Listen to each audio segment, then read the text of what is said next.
اللہ رب العزت نے ارشاد فرمایا قول معروف و مغفرۃ، اچھی بات کہنا اور معاف کر دینا، خیر من صدقہ دینا، یہ اس صدقے سے بہتر ہے یتبعھا اذن، جس کے پیچھے وہ اذیت چھپی ہو، تکلیف چھپی ہو، اس صدقے سے یہ بہتر ہے کہ اچھی بات کہہ دو یا کسی کو معاف کر دو۔ واللہ غنی حلیم، اور اللہ رب العزت سب سے زیادہ غنی ہے، دولت مند ہے، سخی ہے، اور بہت زیادہ حلم والا ہے، سب سے زیادہ برداشت فرمانے والے اللہ۔ دوستانی نے کہا اس آیت میں اللہ رب العزت نے آخر میں واللہ غنی حلیم میں بھی ہمیں پیغام دے دیا کہ اللہ بہت زیادہ دینے والا ہے، بہت امیر ہے، حقیقی غنی ہوئی ہے، اور حلیم بھی ہے، بردبار ہے، برداشت فرمانے والا ہے، کیونکہ ہم کیا کچھ نہیں کرتے، ہماری کوتاہیوں کی تفصیلات بہت زیادہ ہیں، ہمارے جرموں کی تفصیلات کہیں زیادہ ہے، لیکن پروردگار ہمیں بھی معاف فرماتے ہیں، ہماری خطاؤں سے درگزر فرماتے ہیں۔ تو وہی رب تعالیٰ فرما رہے ہیں کہ اچھی بات کہو، نیکی کی بات کہو، دوسروں کو معاف کرو، اور یہ اس صدقے سے بہتر ہے جس میں اذیت چھپی ہو۔ اب ایک سوال یہ پیدا ہوتا ہے کہ صدقے میں بھی کیا ایسا ہو سکتا ہے کہ صدقہ و خیرات کرتے ہوئے بھی اس میں کوئی تکلیف والی بات ہو، اس کے پیچھے کوئی اذیت والی بات ہو؟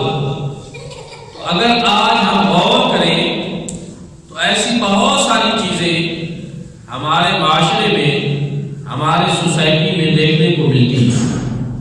ایک تو غریب اور نادار لوگ، پہلے تو لوگ ان کی مدد ہی نہیں کرتے، بالفرض اگر ان کی مدد کریں بھی صحیح، تو آج کل سوشل میڈیا پہ ان کو ایک تماشا بنا دیا جاتا ہے۔ غریب اور نادار لوگوں کی مدد کرتے وقت ان کی تصویریں بنانا، پھر ان کو سوشل میڈیا پہ چڑھا دینا، اس سے ان غریبوں کی عزت نفس مجروح ہوتی ہے، اور وہ لوگ پھر پریشان ہوتے ہیں کہ لوگ سمجھیں گے کہ یہ تو لینے والے ہیں۔ غریب ہونا اور بات ہے، عزت دار ہونا اور بات ہے، اتنا ہی غریب کیوں نہ ہو، اس کی ایک عزت ہوتی ہے، اس کی ایک عزت نفس ہوتی ہے، اور کوئی بندہ یہ نہیں چاہتا کہ میری عزت نفس مجروح ہو، لوگ میرے بارے میں بات کریں، انگلی اٹھائیں۔ تو اس لیے اسلامی تعلیمات یہ ہیں صدقہ و خیرات کے بارے میں کہ اگر آپ کو اللہ نے مال دیا ہے اور رزق حلال کا موجود ہونا، یہ ایک اچھی بات ہے۔ جس کے پاس مال ہو، رزق حلال ہو، اس کو اللہ کا شکر ادا کرنا چاہیے کہ ہمیں مال سے کوئی پریشانی نہیں، مال اللہ کی نعمت ہے، لیکن رزق حلال مال کو اللہ کے راستے پہ خرچ کرنے کا جو طریقہ ہے وہ اس طرح ہونا چاہیے کہ اس سے کسی کی عزت نفس مجروح نہ ہو۔ رات کے اندھیرے میں دے، چپکے سے دے، کہتے ہیں کہ دائیں ہاتھ سے اگر آپ دے رہے ہیں تو بائیں کو بھی پتہ نہ چلے۔ یہ ہے چیز، کیوں کہ آپ یہ کر کس کے لیے رہے، کیوں دے رہے؟ اگر تو رضا اللہ پاک کی مقصود ہے تو وہ تو سارا کچھ جانتا ہے، رات کے اندھیروں میں ہونے والی نیکیوں کو بھی جانتا ہے، دن کے اجالوں میں ہونے والے کاموں کو بھی جانتا ہے۔ مقصود رب کی رضا ہے تو پھر انسان کو وہ طریقہ اختیار کرنا چاہیے جس کی تعلیمات پھر اللہ رب العزت نے دی، اس کے رسول کریم صلی اللہ علیہ وآلہ وسلم نے دی۔ ایک اور جگہ پہ اللہ رب العزت نے ارشاد فرمایا لا تبطلوا صدقاتکم بالمن والعذاب، فرمایا تم اپنے صدقات کو، خیرات کو احسان جتلا کر اور تکلیف دے کر جو ہے وہ باتیں نہ کرو۔ صدقہ اچھی چیز ہے، زکوٰۃ اچھی چیز ہے، خیرات اچھی چیز ہے، لیکن اگر آپ کسی غریب کو دے کر پھر اس کے سر پہ سوار ہو جائیں گے تو وہ اس سے اذیت میں مبتلا ہو جائے گا، تکلیف میں مبتلا ہو جائے گا، اور اسلام نے اس بات کو پسند نہیں۔ ہم جب پڑھتے تھے تو ہمارے دور میں 9th اور 10th کی جو اردو کی کتاب تھی اس میں ایک بڑا دلچسپ سبق تھا کیلے کا چھلکا، کہ وہ ایک شخص جو ہے دریا سے گزرتے ہوئے یا نہر کے کنارے گزرتے ہوئے کیلے کے چھلکے سے اس کا پاؤں پھسلا، وہ نہر میں جا گرا، تو پاس ایک صاحب گزر رہے تھے، انہوں نے چھلانگ لگائی اور اس کو بچا لیا۔ پھر ہوتا یہ تھا کہ ہر 2-3 ماہ بعد وہ نواب صاحب جو گر رہے تھے جس محفل میں بیٹھے ہوتے تو وہ صاحب بھی پہنچ جاتے اور وہاں وہ ذکر کرتے کہ یہ تو وہ نواب صاحب ہیں جن کو میں نے وہاں گرنے سے بچایا تھا۔ اب یہ جگہ جگہ پہ جب بات ہوتی تھی تو ظاہر اس سے ان کو ایک اذیت اور تکلیف پہنچتی تھی۔ تو اسلام یہ کہتا ہے اس سبق کا جو آخر میں اس کے سبق اور نچوڑ تھا وہ یہ تھا کہ اگر آپ کسی پہ نیکی کاری دیں تو آپ اس کو جتائیں، اس کے احسان بار ایسے کام نہ کریں کہ جس سے اس بندے کو لگے کہ آپ تو یہ میرے سر پہ ہی سوار ہو گیا۔ اسلام نے کو یہ کہا کہ وہ صدقہ و خیرات جس کے پیچھے اذیت اور تکلیف چھپی ہو، اس سے بہتر ہے کہ تم کوئی اچھی بات کہہ دو یا تم کسی کو معاف کر دو۔ قول معروف و مغفرت، اچھی بات کہنا اور دوسروں کو معاف کر دینا، خیر من صدقۃ یتبعها اذى، فرمایا اس صدقے سے بہتر ہے جس کے پیچھے کوئی اذیت چھپی ہو اور تکلیف چھپی ہو۔ آج کل ہم جس عہد میں جی رہے ہیں ہماری یہ بڑی بدقسمتی ہے کہ یہاں اب مانگنے والوں کی بھی ایک فوج ظفر موج ہے۔ آپ بازار میں نکلے، مارکیٹ میں جائیں، کہیں پہ جائیں تو ایک پوری فوج ہے ان کی، اور اس میں پھر مزید یہ کہ اگر آپ کسی ایک کو کچھ دے بیٹھے، روپیہ 2 روپے 4 روپے، تو نتیجہ کیا نکلتا ہے کہ ان کا ایسا نیٹ ورک ہے کہ وہ سب کو اطلاع ہو جاتی ہے کہ فلاں والا بندہ جو ہے نا اس نے ابھی دی ہے۔ پھر گاڑی میں آپ بیٹھے تو آپ کا جینا تو بھار ہو جائے گا، دروازے کھٹکھٹائیں گے، کہیں جا رہے ہیں تو پیچھے وہ پوری فوج لگ جائے گی، مجھے بھی دے مجھے بھی دے۔ اور آج کل کے گداگر تو عجیب ہیں، 5 والا ٹھیپا یا 10 والا نوٹ تو لیتے ہی نہیں ہیں، کہتے ہمیں پورا 100 دے۔ یہ بھی پریشانیاں ہیں۔ اسلام میں تو یہ ہے کہ کسی سائل کو خالی ہاتھ نہ لوٹائیں۔ مجھ سے جب بھی کئی مرتبہ دوستوں نے پوچھا کہ ایسے گداگر اور سائلین ان کے بارے میں آپ کا کیا خیال، تو یہ حقیقت میں وہ سوال ہے کہ جس کا جواب مجھ سے پا نہیں پاتا۔ میں اب کیا کروں، کیسے سمجھاؤں کہ دل تو ہمیشہ یہ چاہتا ہے کہ کوئی مانگنے آیا ہے نا تو وہ خالی ہاتھ نہ جائے، بھلے مستحق ہے یا نہیں، لیکن نہ دے تو بھی پریشانی، دے بیٹھے تو بھی پریشانی۔ یہ اتنی مشکل صورتحال سے ہم دو چار ہو جاتے ہیں۔ لیکن بزرگ لوگ کہتے ہیں اس آیت مبارکہ کی روشنی میں کہ اگر آپ کسی کو نہیں بھی دینا چاہتے، آپ کے پاس ہے نہیں، یا آپ سمجھتے ہیں کہ یہ مستحق نہیں ہے، تو پھر بھی آپ اس کو برے الفاظ سے نہ روکیں یا اس کو ایسی بات نہ کریں کہ جس سے اس کا دل جو ہے وہ زخمی ہو، پھر بھی اس کو کسی اچھی طریقے سے ٹال دیں کہ جا بھی تیرا بھلا ہو، اللہ تیرا بھلا کرے، دعائیں دے اور اس کو رخصت کر دے۔ کیونکہ یہ بات سمجھنا، اس طرح کی اس کے حق میں دعا کر دینا کہ تیرا بھلا ہو، اللہ تیرے لیے آسانیاں پیدا کرے، یہ بات کر دینا، قول معروف، یہ بات اچھی بات کہنا، یہ بھی صدقہ ہے۔ قرآن پاک نے بھی اس کو صدقہ کہا، صدقے سے بھی، اذیت والے صدقے سے بھی اس کو بہتر کہا، اور حدیث مبارکہ میں بھی ہے کہ الکلمۃ طیبۃ صدقۃ، اچھی بات کہہ دینا یہ بھی صدقہ ہے، یہ بھی ایک صدقہ ہے۔ اور ہماری روزمرہ کی گفتگو جو ہم ایک دوسرے سے کرتے ہیں، اس میں تو اس کا بڑا فقدان۔ سچی بات یہ ہے کہ اگر آپ اعداد و شمار جمع کریں، اخبارات سامنے رکھیں یا میڈیا، سوشل میڈیا جس کے ذریعے، کہ جو آج کل خودکشی کی شرح اموات ہے وہ کتنی تیزی سے بڑھ رہی ہے۔ نوجوان تیزی کے ساتھ آپ خودکشی کر لیں۔ وجہ کیا ہے؟ وجہ یہ ہے کہ ایک تو آپ اور میں اور پورا معاشرہ ہم سب عدم برداشت کا شکار ہیں۔ ہم سب کے اندر برداشت نہیں رہی، چھوٹی چھوٹی بات پہ لوگ دل ہار جاتے ہیں، کمزور پڑ جاتے ہیں، اور اللہ پاک سے نا امیدی، یہ خودکشی کا مطلب۔ اس لیے کہا گیا ہے کہ خودکشی حرام ہے۔ علماء، مشائخ اور معززین کو چاہیے کہ وہ خودکشی والے کا جنازہ نہ پڑھے، لیکن پڑھنا چاہیے۔ عام لوگوں کو چاہیے کہ خودکشی والا کافر نہیں ہوتا، فعل حرام کا مرتکب ہوتا ہے۔ یہ بات ذہن میں رکھیں کہ وہ کفر نہیں کرتا، فعل حرام کا مرتکب ہوتا ہے۔ اگر مسلمان ہے، کلمہ اس نے پڑھا ہوا ہے، تو اس کے جنازے میں شریک ہوں، لیکن عام لوگ، معززین اور علماء اور مشائخ وہ نہ ہوں، کیونکہ اس سے ایک طرح کی حوصلہ افزائی ہوتی ہے جو سمجھا جاتا ہے، اس لیے ان کو روکا گیا ہے کہ وہ نہ ہو، لیکن عام مسلمان اس کا جنازہ بھی پڑھے، جنازہ بھی ہو، مغفرت کی دعا بھی کی جائے۔ لیکن بہرحال یہ بڑھ رہی ہے شرح۔ وجہ ایک تو عدم برداشت ہے کہ ہر انسان کے اندر اپنی برداشت کم ہو رہی ہے، آپ کی بھی، میری بھی۔ دوسرا کیا ہے؟ دوسری چیز جو اس میں ہے وہ یہ ہے کہ تسلی دینے والے لوگ جو ہیں ان کی کمی بھی آئے ہو۔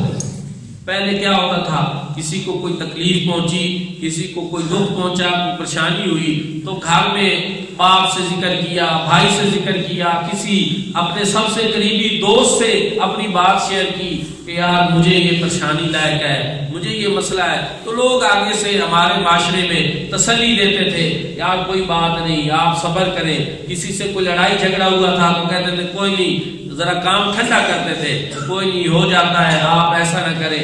اس طرح کے معاملات چلتے تھے، لوگ جو ہیں ان میں پھر برداشت پیدا ہوتی تھی۔ لیکن اب کیا ہے، اب کوئی دوسرے کو فون کرے، یار مجھے یہ پریشانی ہے، وہ کہہ رہے یار چھوڑے، میں آپ سے پہلے ہی بڑا پریشان بیٹھا۔ حقیقت ہے، اور یہ چیزیں، یہ ہماری عدم برداشت اور اس طرح کا ماحول جس میں تسلی والی باتیں کم اور دوسروں کی باتیں سننا نہ سننا، یہ جو ہے آج کل معاشرے میں یہ بہت زیادہ جو ہے لوگوں کو شدت پسندی، انتہا پسندی، خودکشی اور کئی اس طرح کے جرائم کی طرف لے جا رہی ہے جن کا معاشرے میں پہلے کہیں ایسا وجود ہی نہیں تھا۔ اس لیے اچھے کلمات کہنا یہ صدقہ ہے جن میں تسلی ہو، جن میں صبر کی بات ہو، وتواصوا بالحق وتواصوا بالصبر۔ قرآن پاک میں متعدد جگہوں پہ آیا کہ وصیت کی گئی کہ تم ایک دوسرے کو صبر کی وصیت کرو، صبر کی تلقین کرو، حوصلہ کو، حوصلے کمزور نہ کرو، لوگوں کو بتاؤ کہ کبھی ایسا نہیں ہوتا۔ آج کا دن اگر زندگی میں مشکل بھی آ گیا ہے تو کل کا دن اچھا آ جائے گا۔ اور ہم نے اپنی زندگی میں خود بھی کئی مرتبہ دیکھا اور لوگوں کو بھی دیکھا کہ جن کی زندگی میں مشکلات آ گئی لیکن پھر اللہ پاک نے مہربانی کی، پھر ان کے اچھے دن بھی آئے۔ دنیا نے دیکھا کہ یہ وہی پریشان حال شخص ہے، اب تو بڑے اچھے حالات ہیں۔ اس لیے امید جو ہے ہمیشہ اس کا چراغ روشن رہنا چاہیے، کبھی نا امید اور مایوس نہیں ہونا چاہیے۔ اللہ رب العزت کی ذات کے ساتھ ہمیشہ لا تقنطوا من رحمت اللہ، اللہ کی رحمت سے کبھی نا امید اور مایوس نہیں ہونا چاہیے۔ دوستان عزیز کا پھر تسلی امیز گفتگو اور ایک دوسرے کو حوصلہ دینا اور کشادہ روئی سے ملنا، کھلے دامن کے ساتھ ایک دوسرے کو برداشت کرنا، یہ تو بہت پسندیدہ چیز ہے ہی صحیح مسلم معاشرے کے لیے۔ میں آپ کو ایک اور بات سناتا ہوں۔ حضور نبی کریم صلی اللہ علیہ وآلہ وسلم تشریف فرما تھے اور ایک شخص کا جنازہ گزرا، حضور علیہ السلام کھڑے ہو گئے، صحابہ کرام بھی کھڑے ہو گئے۔ یہ جو ہم جنازے کا احترام کرتے ہیں یہ سنت نبوی صلی اللہ علیہ وسلم، حضور علیہ السلام کھڑے ہوئے، صحابہ کرام بھی کھڑے ہو گئے۔ تو صحابہ کرام نے آپ کو بتایا کہ یہ جنازہ یہ کسی مسلمان کا نہیں، یہ تو فلاں یہودی کا ہے۔ حضور علیہ السلام نے جب یہ بات سنی تو آپ نے جواباً کیا ارشاد فرمایا؟ فرمایا کیا وہ یہودی وہ انسان نہیں ہے؟ کیا وہ انسان نہیں ہے؟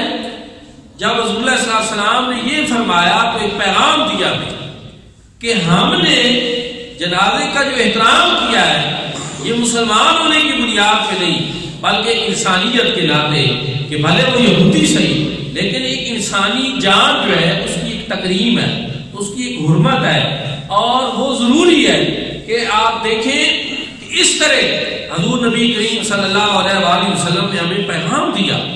آج میں حیران ہوتا ہوں کہ اگر ایک یہودی غیر مسلم اس کا جنازہ گزرے انسانیت کے ناطے حضور اللہ صلی اللہ علیہ وسلم اس کے جو ہے تکریم کر دیں، مہربانی بھی فرما دیں اور اس کے اعزاز میں کھڑے ہو جائیں، تو کیا خیال ہے آپ کا کہ ایک مسلمان کا دوسرے مسلمان کے اوپر پھر کتنا حق بنتا ہے؟ پھر ایک مسلمان کی تکریم دوسرے انسان کے لیے کتنی ضروری، ایک مسلمان کا احترام دوسرے مسلمان کے لیے کتنا ضروری ہے۔ حضور نبی کریم صلی اللہ علیہ وآلہ وسلم نے ایک مرتبہ بیت اللہ کو کعبۃ اللہ کو مخاطب ہو کر ارشاد فرمایا بیت اللہ کعبۃ اللہ تو اللہ کا گھر ہے اور تیری بڑی حرمت ہے، بڑی فضیلت ہے، بڑا احترام ہے، لیکن سن جو بندہ مومن ہے فرمایا اس کی عظمت و شان اور اس کی حرمت کوئی سے نہیں زیادہ ہے۔ ایک بندہ مومن کی حرمت بیت اللہ سے زیادہ ہے۔ اب آپ دیکھیں کہ وہ بیت اللہ شریف کہ جس کی زیارت کے لیے ہم کتنا پیسہ لگاتے ہیں اور کتنی کوشش کرتے ہیں کہ ہم وہاں پہنچ پائیں اور اللہ پاک ہمارے نصیب میں کرے کہ ہم اس کی ایک جھلک دیکھیں۔ اب اس کی وہ جھلک دیکھنے کے لیے جتنا ہم بےتاب ہوتے ہیں، کیا اس سے بڑھ کر جس بندہ مومن کی حرمت اور عزت ہے اس کا اتنا خیال رکھتے ہیں؟ نہیں رکھتے۔ حیران کن یہ بات ہے کہ ہم دین اسلام کی عبادات کی یا چند مخصوص ایک طریقے پہ جو ہمیں درس دیا جاتا ہے اس کو ہمیشہ ہم فالو کرتے ہیں، لیکن یہ چیزیں وہ ہیں جو دین اسلام کا تھوڑا سا حصہ نہیں، عبادات کے حصے سے زیادہ بڑھ کر یہ اخلاقیات، معاملات اور یہ چیزیں ہیں جو دین کی کتابوں میں۔ قرآن مجید فرقان حمید میں آیات احکام کی تعداد کتنی ہے پتہ ہے آپ کو؟ کہ جن سے قرآنی احکامات ثابت ہوتے ہیں، جن میں حکم دیے گئے اور منع کیا گیا ہے کچھ چیزوں سے بچنے کا، آیات احکام ان کی تعداد کتنی ہے؟ وہ 500 کے قریب۔ اور قرآن پاک کی کل تعداد آیات کی مشہور جو ہے وہ 6666 ہے، لیکن یہ تحقیق والی نہیں، وہ کچھ اور ہے، اس میں کچھ فرق ہے جو مجھے بھی اب صحیح یاد نہیں، لیکن بہرحال کہیں یہ جو باقی ہزاروں آیات احکام قرآن پاک کی ہیں یہ کس لیے؟ کبھی ہم نے غور کیا 500 آیات احکام پہ تو صبح و شام ہم بات کریں، لیکن جو ہزاروں کی تعداد میں اور آیات بینات ہیں اور جو ذخیرہ ہے قرآن پاک کا ان کو ٹچ ہی نہ کریں، ان کو سمجھے ہی نہیں کہ ان کی بھی کوئی ضرورت ہے کہ نہیں، تو پھر یہ کتنی عجیب بات ہے۔ اللہ پاک نے بھی حیرت کا اظہار کیا ان بندوں کا کہ افتؤمنون ببعض وتکفرون ببعض، کہ کیا یہ عجیب بندے ہیں کہ اسی قرآن پاک کے بعض کے اوپر تو ایمان لے آتے ہیں اور بعض کا انکار کرتے ہیں۔ یہ انہی لوگوں کی حالت ہے کہ جو من پسند احکامات جو میرے مطلب کی چیز ہے اس کو تو لے لے، لیکن جس میں مجھے کہا گیا ہو کہ آپ اپنی انا کا خاتمہ کریں، آپ بغض کا خاتمہ کریں، حسد کا خاتمہ کریں، آپ غلط کام نہ کریں، جو اور بہت ساری چیزیں جو ہمیں بتائی گئی اور مثالیں دی گئی، ناپ تول میں کمی ہے، شراب نوشی ہے، زنا کاری ہے، جوا ہے، کتنی چیزیں ہیں جن کو بڑی وضاحت کے ساتھ جو ہے اسلام نے منع کیا ہے۔ ہمارے لوگ ان سب کا حصہ، اور مولوی صاحب بھی وہ پسند ہوتے ہیں جو لوگوں کو عبادات کے بارے میں بتاتے رہے، نماز روزہ کی بات کرتے رہے، لیکن یہ جتنی اور معاشرتی برائیاں ہیں، سوشل ایونٹس، ان کے بارے میں بات نہ کریں، کیونکہ ہم خود ان میں سے کہیں نہ کہیں ملوث ہوتے ہیں۔ ہمیں پریشانی پھر اس لیے بنتی ہے کہ اب ناپ تول میں کمی کی بات کریں تو کوئی نہ کوئی ایسا ہوگا جو کام کر رہا ہوگا، وہ سمجھے گا کہ یہ بات نہ ہی کی جاتی تو کتنا اچھا تھا۔ حالانکہ ہم سب مل کر معاشرہ بناتے ہیں، ہم سب بحیثیت فرد اس معاشرے کی ایک اکائی ہے اور ایک اکائی سے دوسری اکائی ملتی ہے تو معاشرہ بنتا ہے. جب ایک اکائی غلط کام کر رہی ہوتی ہے اس کے اثرات پورے معاشرے کے اوپر ہوتے ہیں. آخر میں حضور نبی کریم صلی اللہ علیہ وسلم کے اس حوالے سے ایک ارشاد گرامی دہرانا چاہتا ہوں. یہ جو آج کل امریکی وہ نئے انتخابات ہو رہے ہیں تو وہ ٹرمپ صاحب کی تو چھٹی ہو رہی ہے, ایک جو بائیڈن صاحب آ رہے ہیں تو وہ لوگ جو بائیڈن صاحب بھی اس حدیث پاک کو جو ہے وہ بیان کر رہے تھے کہ جی میں اگر مجھے اقتدار ملا تو میں اپنے اقتدار کی بنیاد اس حدیث مبارکہ کے مطابق کروں گا. اس نے حضور صلی اللہ علیہ وسلم کا نام لیا اور باقاعدہ اس نے کہا کہ میں اپنے اقتدار کی بنیاد جو ہے حضور صلی اللہ علیہ وسلم کے اس فرمان پہ رکھوں گا کہ من رأى منکم منکرا فلیغیر بیدہ, کہ اگر تم میں سے کوئی کسی برائی کو دیکھے تو اس کو چاہیے کہ وہ اس کو ہاتھ سے روکے, اور اگر وہ ہاتھ سے نہیں روک سکتا او فبلسانہ, تو زبان سے روکے. تیسری چیز, اگر وہ زبان سے نہیں روک سکتا او فبقلبہ, اس کو دل سے برا جانے. اب اس کی ایک وضاحت بھی ہے, وہ وضاحت یہ ہے کہ یہ جو ہے نا کہ وہ ہاتھ سے روکے, فلیغیر بیدہ, اپنے ہاتھ سے روکے. اصل میں یہ حصہ جو ہے یہ حکمران وقت کے لیے ہے کہ ان کے پاس طاقت ہوتی ہے, اختیارات ہوتے ہیں, اور وہ چاہے تو وہ برائیوں کو اپنے ہاتھ سے روک سکتے ہیں. قانون بھی ان کے پاس ہوتا ہے, ادارے بھی ان کے پاس ہوتے ہیں, اور ان کو چاہیے کہ وہ اس طرح کی برائیوں کو جو ہے وہ اپنے ہاتھ سے روکیں. اور جو ہے کہ زبان سے اس کو غلط کہا جائے اس میں ہمارا نمبر بھی آتا ہے اور لوگوں کا بھی, کہ ہم ممبر پہ بیٹھ کر بولتے ہیں تو ہمارے ذمہ یہ ہے کہ ہم لوگوں کو اچھائی اور برائی بیان کرتے رہیں, تلقین کرتے رہیں. زبان کے ذریعے ہمارا یہ کام ہے کہ ہم بتائیں. تیسری چیز جو ہے اوفا بقلبہ, کہ دل سے اس کو برا جانا جائے. یہ سب عوام کے لیے. اور آج کل فی زمانہ سچی بات یہ ہے کہ آج سے 10 سال پہلے جو چیزیں ہمیں بری لگتی تھیں کہ ہم دل سے ان کو برا جانتے تھے, آج وہ ہمارے سامنے غلطیاں ہوتی ہیں, ہم ان کو برا بھی نہیں سمجھتے. یہ کسی معاشرے کی انتہا ہوتی ہے کہ وہ اس سطح پہ پہنچ جائے کہ غلط کام کو غلط سمجھے ہی نہیں, روکنا دور کی بات, اس کے لیے کہنا دور کی بات, غلط سمجھنا ہی چھوڑ دے, تو پھر یہ چیزیں جو ہے اس معاشرے کو لے ڈوبتی ہیں اور اس کے خاتمے کا سبب بنتی ہیں.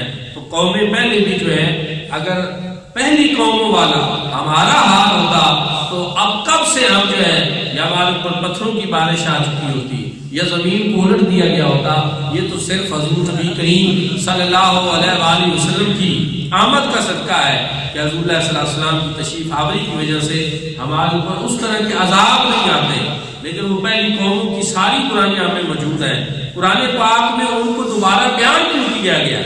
اس لیے کہ تاکہ ان قوموں کی وہ جو بری عادتیں تھیں جن کی وجہ سے ان پہ عذاب آیا, تم اپنے آپ کو ان سے بچا اور وہ کام نہ کرو تاکہ اللہ پاک کی پکڑ تمہارے اوپر نہ آئے.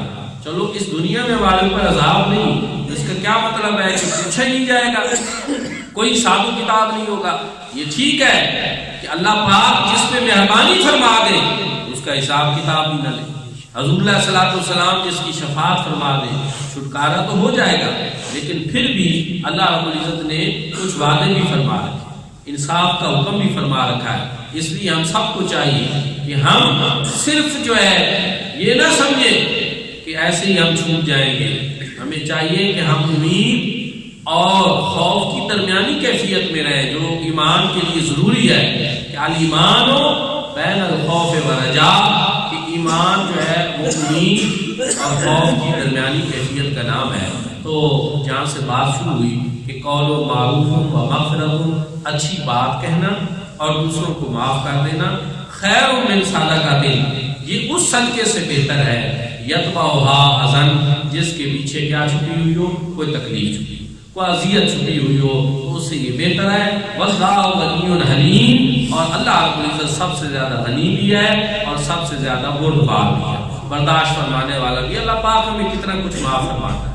وہ ہمارے اوپر کتنی مہربانیاں فرماتا ہے. اگر ہمارے ہر گناہ کا نوٹس لے کر اللہ پاک موقع پہ سزا دے تو پتہ نہیں ہم دوسرا سانس لے بھی سکیں یا نہ لے سکیں. یہ اس کی مہربانی، یہ اس کی کرم نوازی ہے. تو ہماری کوتاہیاں معاف فرماتے ہیں اور ہمیں اس بات کا موقع دیتے ہیں. ایک گناہ پہ اگر پکڑ نہیں ہوئی تو اس کا یہ نہیں مطلب کہ ہم دوبارہ وہ گناہ کریں. اس کا مطلب یہ کہ اللہ پاک نے ہمیں ایک موقع دیا ہے کہ شاید توبہ کریں. یہ چیز سمجھنے والی کہ اللہ پاک نے ہمیں ایک موقع دیا ہے کہ شاید میرا بندہ توبہ کرتا. اللہ چاہتے بھی یہی ہے. زندگی اسی لیے یہ وسیع کی جاتی ہے کہ چلو یہ غلطی ہوئی سدھر جائے گا، دوسری ہوئی سدھر جائے گا. لیکن ہم بھی وہ ہے کہ مسلسل خطاؤں کی طرف جا رہے ہیں. دعا ہے کہ اللہ کریم ہمارے اوپر اپنے عفو و کرم کی چادر ڈالے، ہمارے گناہوں کو معاف فرمائے اور ہمیں قرآن و سنت کے مطابق زندگی گزارنے کی توفیق عطا فرمائے.